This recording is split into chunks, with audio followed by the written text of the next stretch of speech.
Hello friends, welcome to my channel. Friends, AP triple ఐటీకి సంబంధించి merit list ఏ టైంకి వస్తుంది, మన రిజల్ట్స్ ఎలా చెక్ చేసుకోవాలి, ఈ డీటెయిల్స్ అన్నీ కూడా ఈ వీడియోలో తెలుసుకుందాం. వీడియోని అయితే అక్కడే స్కిప్ చేయకుండా వినండి.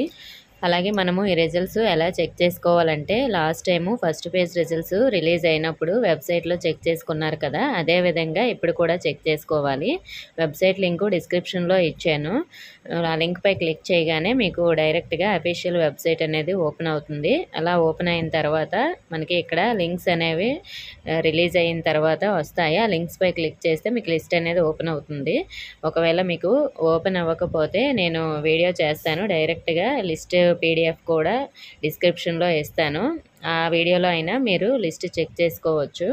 మరి మనకి ఎన్ని గంటలకి రిలీజ్ అవుతుంది, దానికి సంబంధించి న్యూస్ ఆర్టికల్ అయితే వచ్చింది. దాని గురించి ఇప్పుడు చూద్దాం. రాజీవ్ గాంధీ వైజ్ఞానిక సాంకేతిక విశ్వవిద్యాలయం పరిధిలోని ఇడుపులపాయ, న్యూజివేడు, ఒంగోలు, శ్రీకాకుళం ట్రిపుల్ ఐటీలో 2024-25 విద్యా సంవత్సరం ప్రవేశాలకు సంబంధించి 2వ విడత ప్రవేశాల విద్యార్థుల జాబితా శనివారం ఇడుపులపాయ ట్రిపుల్ ఐటీలో విడుదల చేస్తామని ఆర్జీకేటీ ప్రవేశాల విభాగం కన్వీనర్ ఆచార్య సన్ర అమరేంద్ర కుమార్ ఓ ప్రకటనలో తెలిపారు.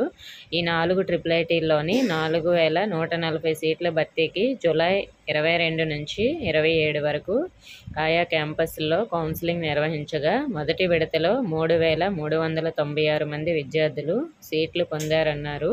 ఇందులో 744 సీట్లు మిగిలాయని, వాటి భర్తీకి ఇదివరకే దరఖాస్తులు చేసుకున్న వారిలో మెరిట్ విద్యార్థులను ఎంపిక చేసి రెండో విడత ప్రవేశాల కోసం శనివారం మధ్యాహ్నం 12 గంటలకు వారి జాబితాలను వెల్లడిస్తామన్నారు.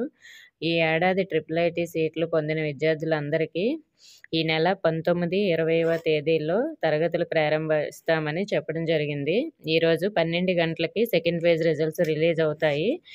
ప్రతి ఒక్కరు కూడా డిస్క్రిప్షన్లో లింక్ ఉంటుంది. ఆ లింక్పై క్లిక్ చేసి మీ రిజల్ట్స్ చెక్ చేసుకోండి. ఇంకా ఏమైనా డౌట్స్ ఉంటే కామెంట్ చేయండి. ఇన్ఫర్మేషన్ నచ్చితే వీడియోని లైక్ చేసి మీ ఫ్రెండ్స్కి షేర్ చేయండి. మన ఛానల్ని సబ్స్క్రైబ్ చేసుకోండి. Thank you for watching.